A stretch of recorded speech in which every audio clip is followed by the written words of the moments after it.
കൊല്ലം ചിന്നക്കരയിൽ നിന്നൊരു 30 കിലോമീറ്റർ അകലെയുള്ള ഒരു എക്കോ ടൂറിസം സ്പോട്ടാണിത്. മുട്ടട ഹിൽസ് അല്ലെങ്കിൽ മരുത്തുമല ഹിൽസ് എന്നൊക്കെ ഇതിന് പേരുണ്ട്. ഒരു 10-20 സ്റ്റെപ്പ് കയറി ഒരു ചെറിയൊരു കാട്ടിക്കൂടെ നടന്നു വരുമ്പോൾ കിട്ടുന്നൊരു വ്യൂ പോയിൻ്റാണിത്. ഞങ്ങൾ ആവശ്യമായി ഈ ചെറിയ വഴിക്കൂടെയൊക്കെയാണ് കയറി വന്നത്. താഴോട്ട് പോയി കഴിഞ്ഞാൽ കുഴിയൊക്കെയാണ്. ആക്ച്വലി വരി പുറത്തായിരുന്നു. ഒരു വീക്കെൻഡ് സ്പെൻഡ് ചെയ്യാൻ ഒരു 2 to 3 hours ടൈം ഉണ്ടെങ്കിൽ ഉറപ്പായും വിസിറ്റ് ചെയ്യേണ്ട ഒരു പ്ലേസ് തന്നെയാണിത്. പിന്നെ വഴിതെറ്റിക്കഴിഞ്ഞാൽ ഇങ്ങനെ ലൂപ്പ് അടിച്ച് കാട്ടിക്കുടുങ്ങി നടന്നുകൊണ്ടിരിക്കുക.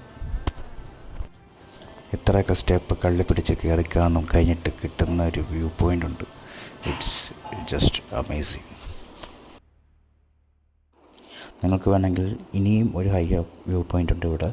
അവിടെ കയറി കഴിഞ്ഞാൽ കൊല്ലത്തിൻ്റെ ഒരു നല്ലൊരു ഏരിയ നമുക്ക് ഇങ്ങനെ കാണാൻ പറ്റും.